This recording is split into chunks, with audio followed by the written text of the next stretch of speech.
What's up, guys, and welcome to What in the Womanhood. I am your host, Dr. Zani Denika. Before we get into this, I just want to say thank you so much for all of you guys for tuning in, listening to this podcast, watching on YouTube, your comments, everything, the encouragement. I am loving it. The suggestions, keep them coming because we are definitely going to keep this going. Today, I have my day one. My everything. I call her my everything. I have Ruvimbo here. Please introduce yourself. Please just tell people a little bit about yourself.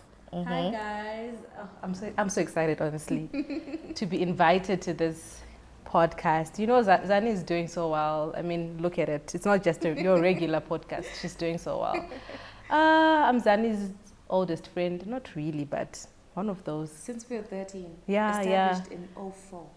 Yeah, Yes. of course.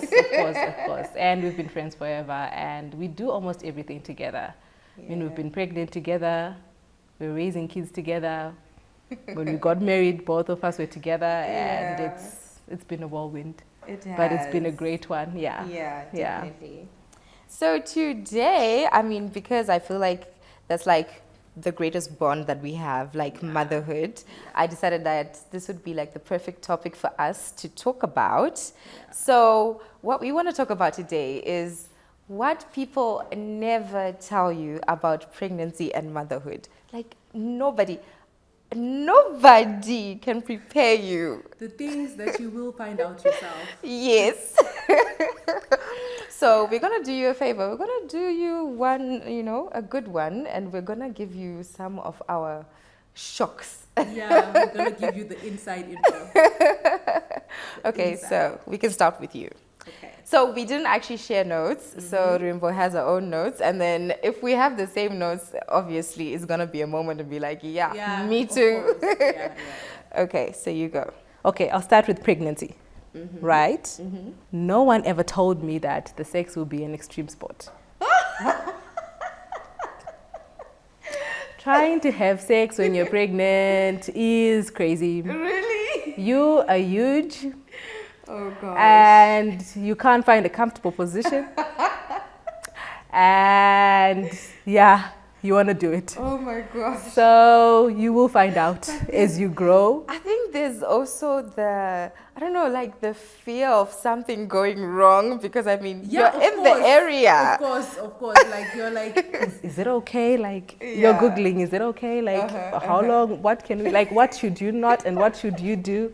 I had to find out the hard way. Like it was so hard. It was crazy. It's okay. It's an experience. Yeah. I think it's necessary for you to go through it. Yeah. But it's crazy. It's crazy. When we were doing not outreach as such, but like when we would go to, I remember we were in first year. Yeah. We would get into the community and talk to people. Yeah. So we went to Epworth and we would just talk. We wanted to know about people, because social life and everything affects people's health, right? So then we were talking to one lady, and she had just had a baby, and then she was talking about how when she went to the clinic, they told her that because she was due, but then the baby wasn't coming, and they told her that you need to have sex. Oh, yeah. So that's the other thing, that it induces labor. Really? But is it true though? I don't know. It didn't work for me. It did not work. But other people say, the same way you get them in is the same way you get them out. Oh, okay. That's interesting. Yeah. Okay, for me, I think the vivid dreams really shocked me. Like I would feel like, when a dream feels so real, but it was a little too much. It was a little too much. And even like when my cravings kicked in, I remember craving for peaches.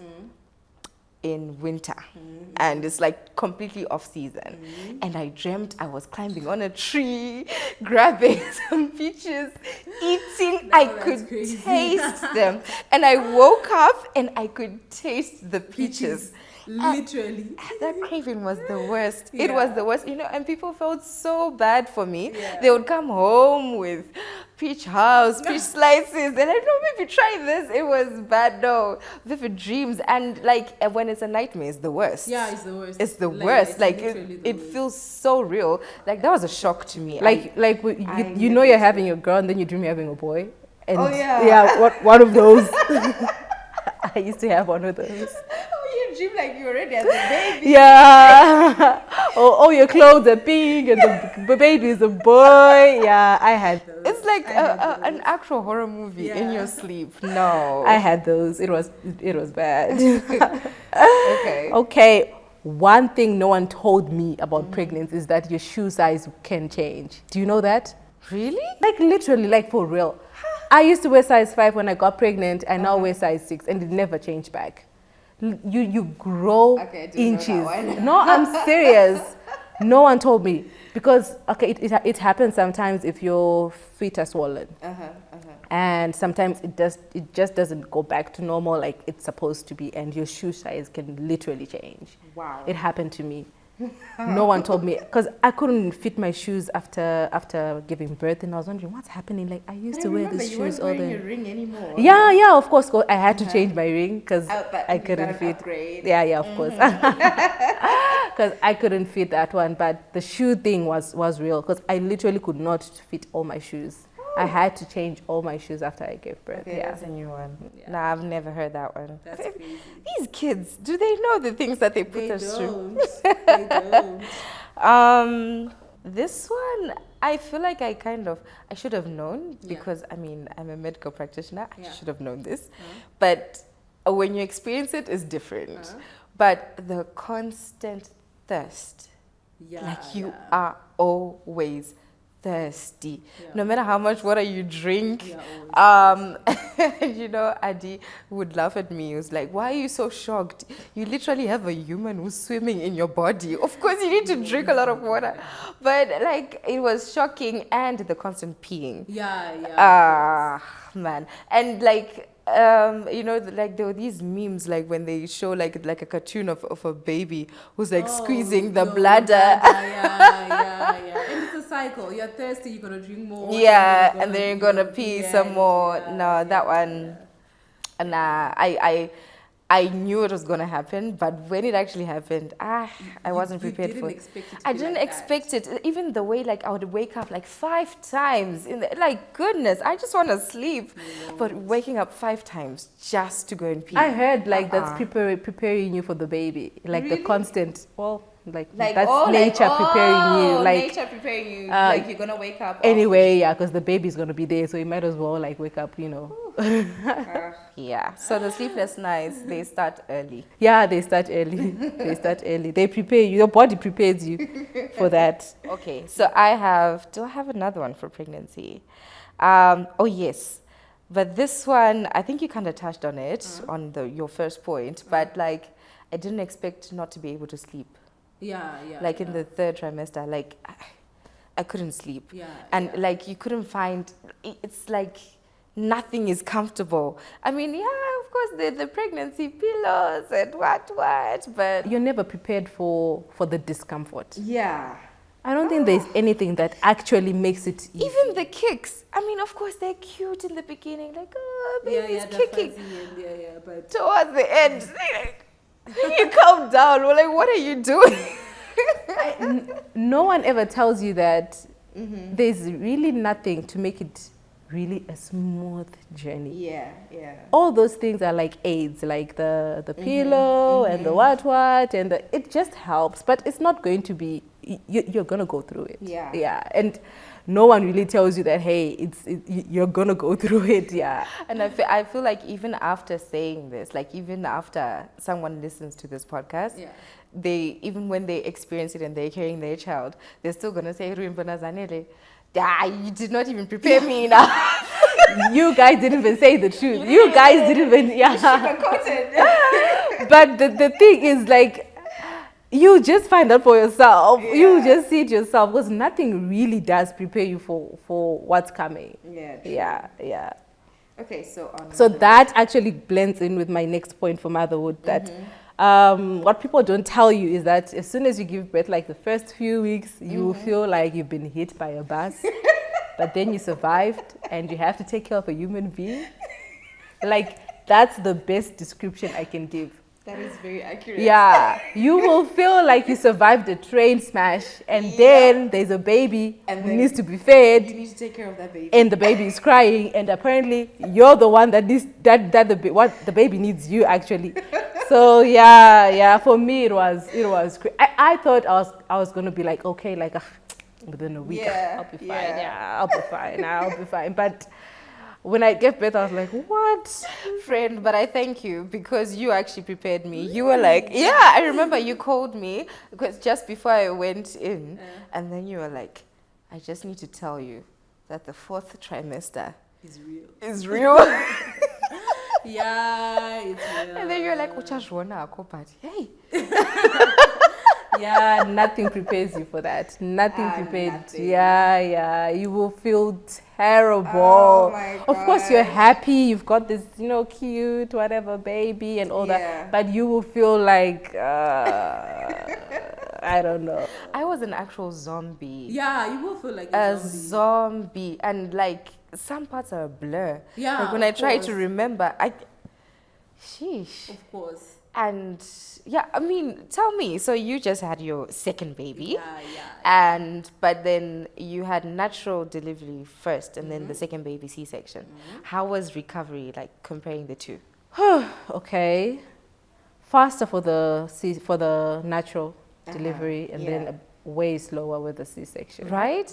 Yeah. I think some people say to me, "Oh, you're so lucky. You had a C-section. You didn't have labor pain." I'm like, the thing is, the pain is still there. It's just in a different place. Yeah. And you still have to recover anyway. Mm-hmm. You still gave birth to the child. Yeah. Even though you didn't push the baby out and all that, the baby was still in your Yep. body. Do you know, like, I describe it, like, when I'm talking to people, I'm like, no, listen. When the numbness wore off, I felt like there was a bear inside me trying to claw out. That's what it felt like. Like, I felt like I had been ripped apart inside. It was excruciating. And I cried. Like, I literally wailed. And like, the nurses are coming to turn you over. And I was not prepared for that shock. That The was C-section painful. is not as easy as what people. Of course, the pain medication makes it better. Yeah. But then you still go through it. Yeah. You still go through it. Oh, but it's such a blur. Such a blur. Many parts of your process, like giving birth, will be a blur. Yeah. You'll be thinking later, what actually happened? What actually happened? And most of the time, I wonder, did I actually do that? Like, Right? did I pull through? Like. Did I? And then you say, I think I did. I think the baby's fine. The baby's, yeah, it will be such a blur. Yeah. Okay, since we're on that, I think the shock for me was the emotional side. Like, after giving birth, your emotions are like, All over the they're wild. Wild. So let me tell you a story.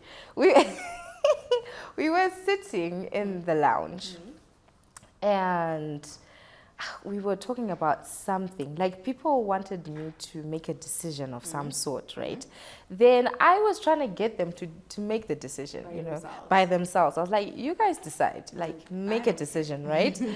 And I was sitting and I was watching TV. And for some reason, this is what I wanted. I just wanted to watch a movie. Now, everybody's just talking over me. I'm struggling to watch my movie. And everybody's just talking. And they're like, hi, wait, and then I got so frustrated and I could feel like, okay, I'm getting super emotional right now. And then I was like, you know what, let me go and sleep. Yeah. Why are you going to sleep? No, actually, first of all, then they started saying, TV. No one is watching it. Right, yeah, I'm watching TV. I just want to watch TV. and then I was like, okay, you know what? Let me go upstairs and lie down. Are you mad at us? Are you? No, sit down. Why? Did that not get me crying? Yeah. I wailed. I cried, and then everyone was like, oh. And then now they want to laugh at me, which is making it even worse. I was not prepared. I was not prepared for that. I would cry when the baby cries. Really? Yeah. If Zara cried, I would cry. Like, why is she crying? I would cry. I would cry. Whenever Zara cried, I would cry. If she had like a flu, like a cold, I would cry. I would cry like she's in ICU. I would cry. I would cry so bad. But now when I look back, I laugh at myself. Like, especially with the second one, like, I don't care even if he's, I'm like, you're fine, you're pretty, in the moment, you're not fine. funny. Yeah, in the moment, it's not funny. It's not funny, y'all. It's not. It's not. But in the But you can now look back and laugh and be like, it's something cried. else. Mana kachema, I would cry. Kachema testing. If she wouldn't stop crying, it was worse. Oh dear. I'll feel like, why is she crying? I was bad. I was really bad. But that actually brings me to like to my point, like the whole emotions thing. Like what people don't get is that the whole postpartum depression thing is actually real, hey? Very. It's real, and you're gonna feel all types of feelings. Like you're gonna feel tired, you're gonna feel happy, exhausted, anxious. And with me, I had serious anxiety. Like my anxiety was bad. Let me tell you a story. Like when I gave birth to Zara, it was around the time that Kevin Hart movie Fatherhood. You know it? Yeah. It came out. And so Tatina wanted us to watch that movie. But I could not watch that movie. To ask me why. Why? Because the mother dies in the beginning. Right. And it got my anxiety up to here. Like, what if I die and leave my baby? I was so anxious. Like, it was so bad. It was anxiety. I could not. I couldn't watch a regular action movie. I couldn't watch people fighting. I'm like, that's violence. Like, I was bad. I had a lot of anxiety. Like it's now so much better, but at that time your emotions are real. It lingers. It lingers. Doesn't just go away. Like, and you have these crazy thoughts like, what if something happens to me? This baby is totally dependent on me. What if something? It was bad. This reminded me of the waking up to check if the baby's It's breathing. it was. I had those thoughts like, what if? But with time it gets better. But it was real. I couldn't watch like those serious action movies. I couldn't. I couldn't watch news if there's a war. I couldn't just anything that was kind of negative to me. I was like, it's gonna happen to me. I can't watch that. I'm out. But with Micah, was it any different? The anxiety is now better. Now I can watch a movie. I can watch all those wars. I can watch. You know how people say like with babies it's different, like, or maybe it's just getting better with time, where you get used to it. I think I got used to it because of Zara. Like, she's fine, so I think he's gonna be fine. Yeah. I think that's the thing. People will not tell you that you have no idea what kind of a mom you'll be until you become a mom. That's Confirm. You used to think like, when I become a mom, like, I'm not gonna do this. Like my child gonna do that. Like I'm bougie. And then you have a baby, and then now you're like, it's okay. I had wild imaginations about what kind of a mom I was gonna be like. But then when I had the babies, then I realized, no, I'm not gonna be that mom. I thought I was gonna be strict, like. But I am bad. I am bad. My God, I'm the spoiler. Like they can get whatever they want. Like I'm bad. I'm bad. I thought I was gonna be strict and be telling them no, this, no that. It's bedtime. Like my rules, my house. But you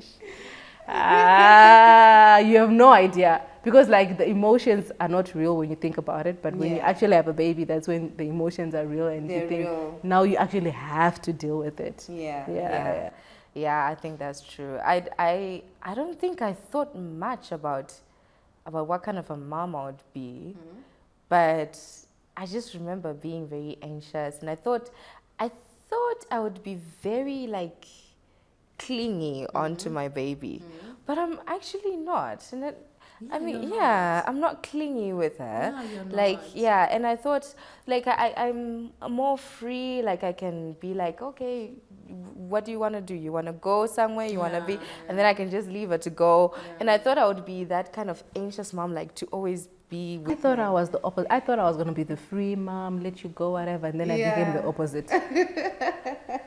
Yeah. Okay. I want to talk about the toddler phase because that's the phase that I'm in right now. Wow. Wow. Just You are never wow. ready. Oh, toddlers. Sure. No, I think it's just a combination of everything. Yeah. Like from feeding, from behavior, like Everything, potty training. Yeah, everything. the little humans will not eat Of their, course. and yet they're so energetic. Yeah. They will not sleep. They will not sleep. They're and attention. And then I always say toddlers are toxic. That's so true. My relationship with my toddler. They are toxic little human beings. Yeah. In the morning, Sarah will be like, oh, mommy, I love you. Mommy, she'll be all sweet. And then the next minute, she'll be like, get me alone. Go away. That's what she did. Go away, mama, go. That is the perfect way to describe it. So toxic.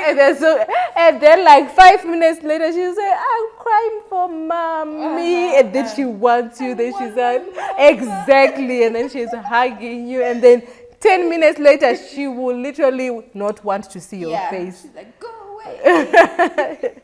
She will kick you and scream at you and do all sorts of things. Yeah. That's AJ for me. AJ, the moment someone else comes in, right? If you come to my house, that's it. All of you don't matter. Yeah. I am going with my Zara. Yeah. I don't care. I'm like, and They will act like you've been abusing them. yeah, and she will cry. Do you know she will cry I know. rude? She will scream.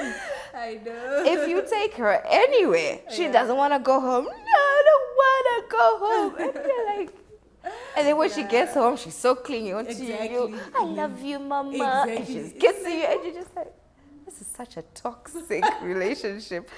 You describe it perfectly. Oh gosh, toddlers. Yeah, toddlers is just something else. Toddlers can drive you mad. They will. I'm so grateful for this lady on the plane. I was trying to get AJ to sit in her seat, and she just wouldn't do it. She just, and I was getting frustrated. And now with toddlers, the more you get frustrated, the worse the whatever it is that she's doing. And you know, like it really, like it got me in a, like I was starting to panic because you got like a long queue of people waiting to sit. Of course. And you're like, can you? And then this lady who was behind me, she was just like, take your time, just breathe. Leave her. Don't stop pushing her, just leave her. Take your time, breathe. And I was like, thank you. And then I just stopped. And then I decided to just sit on the next seat. And I just sat down. And then she looks at me and then she's like, okay, so we're done. The fight is over. Yeah, and then she just sat down and then people passed. And I'm like, was that easy? Toddlers will drive you mad. Yeah. I saw a quote once which said, an escalated parent cannot de-escalate an escalated child. Oh, yeah. That's so if the more you keep shouting, the more they will be like, bring it on. The toddlers will be like, bring it on. I can do this better than you are. They will shout. So the best thing is to, what they say, ignore them, calm down. Yeah, just calm down. Act like it doesn't matter, even if it's killing you. Yeah. It's frustrating. Yeah, that's the best way to just deal with those little people. They're crazy. Yeah. Well, my next one was about motherhood. You will not recognize your body and you will be delusional. Delulu. Inini, I had delulu. I honestly would look in the mirror and see my old size 10. I would literally take my clothes and try to fit in them, and then until I came to a conclusion that, you know what, Ruvimbo, you don't fit this clothes anymore. Yeah. This bra does not fit. No matter what you do, No matter it what does you not. do, Yeah, just let it go. Yeah, I had to let the clothes go. I could not recognize my body. My boobs were huge. I'd never worn such a big bra size in my life, and it was crazy until you accept it, and then that's when you're like, okay, No this one is prepares me. you for that one. I Yeah. think that's one point that we forgot. Like Yeah. the way the Yeah. chest just Yeah, grows, it yeah, expands. Yeah, it expands. It is crazy. No one prepares you for that. Your boobs are so huge, and they're gonna be huge for a long time. Yeah. If you're breastfeeding and your bras. But I get the delusional part because Yeah. I remember, like, I only see my body changing in pictures. Okay. But when I'm looking at myself in the mirror, You don't see it. I don't see it. You see your old self. It's just me. That was me. This is me. Yeah. And then I had a photo shoot one day, and I'm like, who is that? Yeah, you'll be delusional. You'll be delusional. I was so delusional. I Yeah. thought I was still fitting the little. Yeah, your this body's is- gonna yeah. change so much. Yeah, and the so best much. thing is to just accept it. The sooner you accept it, the better. The better. Yeah. The better.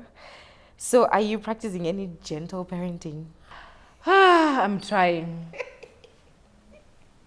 I don't know. Honestly, I think there are days when I'm a gentle parent, then there are days when I'm just not up for it. Yeah. I mean, when we traveled Yeah. with AJ to Europe, I then realized, oh, here people are quite serious about this. Yeah, if you do anything, You know, they look and like you're so abusing her. yes, so when she would throw a tantrum, you know, I can't be like, "I'll try you." Yeah, yeah, of course. You It's have just to like, breathe and It's just like, okay. It's okay. What do you want? What? I don't know if it works with the African children. What do you want, sweetie? I don't know if gentle parenting is real or if it's a myth, honestly. Right? Sometimes. I don't know, honestly. I think we need to like look it up. I think you need to tell your followers to like tell us, what do you think about gentle parenting? Tell us what is the definition for you? What does it mean for you? Yeah. Does it mean you're spoiling them? Does it mean you're letting them lead? Yeah. What does it mean? I think the only form of gentle parenting that I can think of is giving someone an ultimatum. That's the only thing that I can do.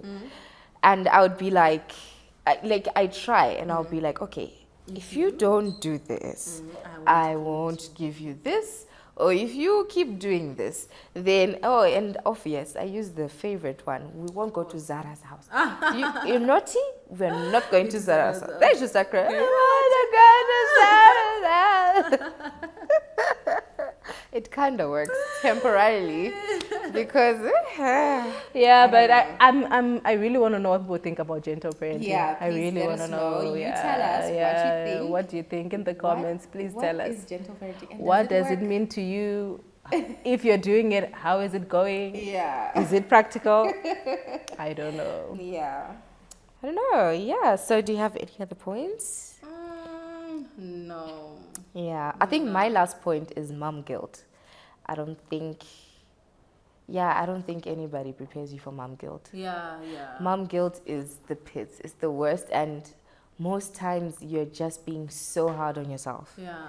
And really, you are probably such an amazing mom. Yeah, of You know, course, and I yeah. think just like what you were describing, like you're never gonna know what kind of a mom you are, and I feel like each mom is different, you know. So yeah, you just gotta ignore that mom guilt. Just keep it Yeah. moving and And do your thinking thing. that you're the only one who can do something for the baby. Like Oh, I used to yeah. think I'm the only one who can feed her. I'm the only one who can. I'm the only one. If I'm not there, it's not gonna happen. Like I am the only one. For me, I feel like that quickly went away because I was surrounded by so many people, Yeah. like two gogos Yeah, and yeah. Kudzi Yeah, and yeah. the maid. So like, I had so many people around me, and I Yeah. was literally doing nothing. And I Nothing. remember when they went back to their homes, I was like, how do I wash a baby? Now I have to do it. How do I bath a baby? I was like, oh my goodness. Yeah. Yeah. So Yeah, and I think that's another thing. Just accept all the help that you can get. I mean, it takes a village. Yeah, of course. Yeah. That's the truth. It takes a village. Yeah.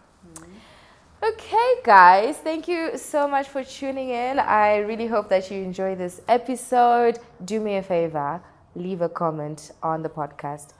Whatever platform you're listening from, Spotify, Google Podcasts, Apple Podcasts, leave a comment. Tell me what you think about this episode and let me know what do you want us to talk about in the next episode. I will see you in the next one. Bye.